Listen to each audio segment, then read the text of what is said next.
Welcome back to another episode of Personal Finance for Us, and today we are going to be talking about managing risk in regards to your investments. Let's do it.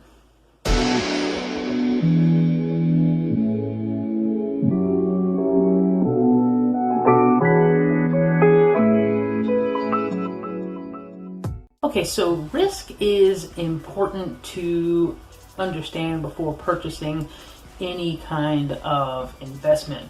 A 55-year-old can't tolerate nearly as much investment risk as that of, say, a 25-year-old, because a 55-year-old doesn't have another 30 years in the workplace. Now, everything in life, of course, has risks, and investment is no different.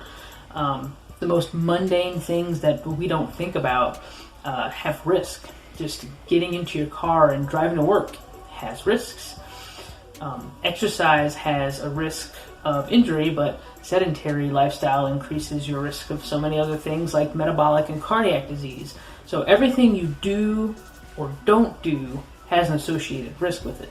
The first risk I want to talk about in regards to finances and investing is the biggest one that we're always battling, and that's inflation risk. Inflation is the increase in cost of goods and services. In the United States, generally we see about a 2 to 3 inflation increase about every year. So this means the things that you could have bought for $1 or can buy for $1 this year will cost you $1.03 next year.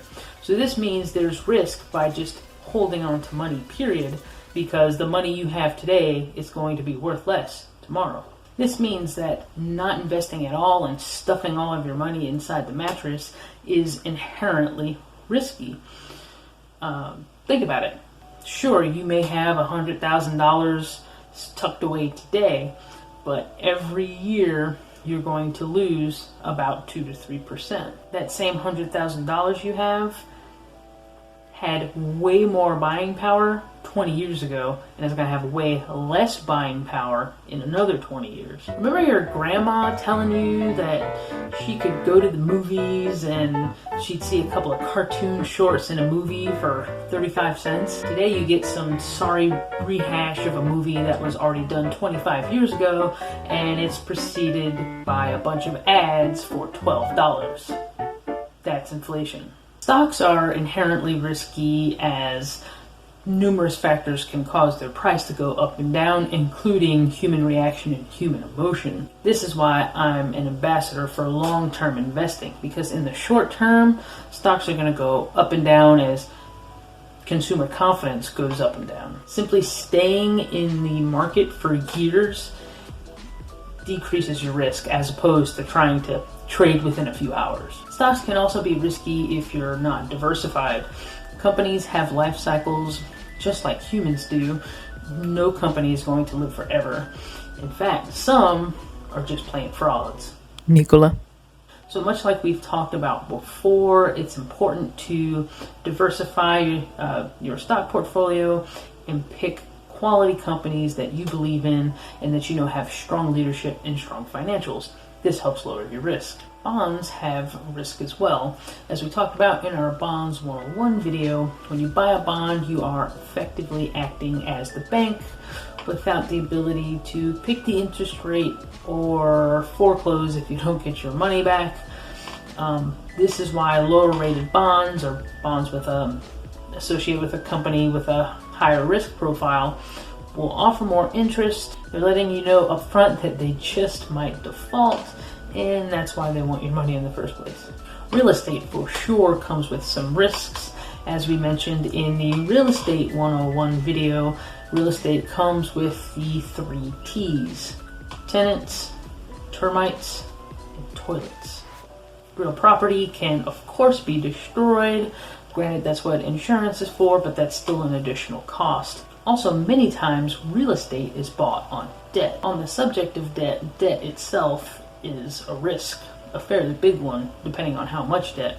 Sadly, in our culture, we've been marketed to so much and so badly that we've been brainwashed to be conditioned that debt is normal. If you don't take away anything else from this video, please understand this. Debt is risk. Companies don't go bankrupt because they don't owe people money.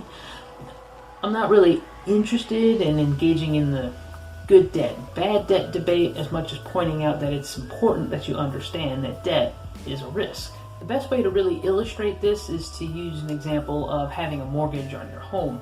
There's a near zero risk of being homeless if you own your home outright.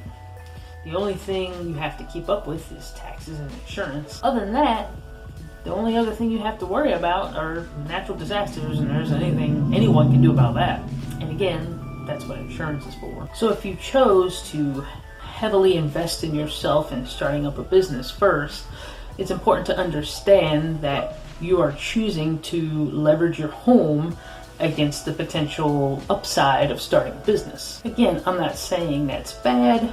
That's a risk that you need to calculate for yourself. You could start your business and be wildly successful and make enough money to buy your house 5 times over.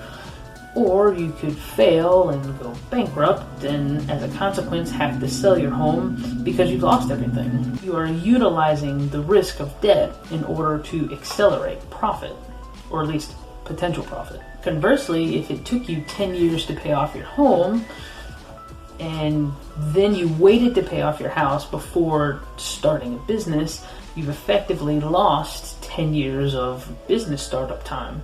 So again, that could be considered a different element of risk. The goal of me pointing out risk to you isn't to scare you, it's the opposite. It's to encourage you to take action. When you take action, you need to have your goals in mind, you need to have a plan to decrease your risk. So for example, if you're counting down to retirement, you probably want to be converting a fair percentage of your stock assets into more stable bond assets. It's a very good idea also to get your debts paid off once and for all before you retire. Also, your risk profile needs to align with your life goals. If it's your dream to stay at home with your kids instead of working, then decreasing debt and increasing your emergency fund helps to give you the stability to do that. If your income is relatively low or fixed, your risk tolerance is going to look vastly different from someone that is like a software sales rep. One thing I think about all the time is relative risk in regards to my husband's job.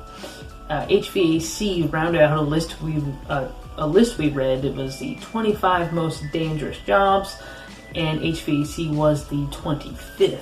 That being said, that means things like disability insurance, life insurance, and a 6-month at least emergency fund are really important. His relative risk is higher than someone that has an office job. Alright guys, that'll do it for this video. As always, I hope I gave you guys some things to consider. Risk is a part of our lives, whether we realize it's there or not. There's no hiding from it, so the best you can do is manage it. This has been Personal Finance for Us. We out. Peace.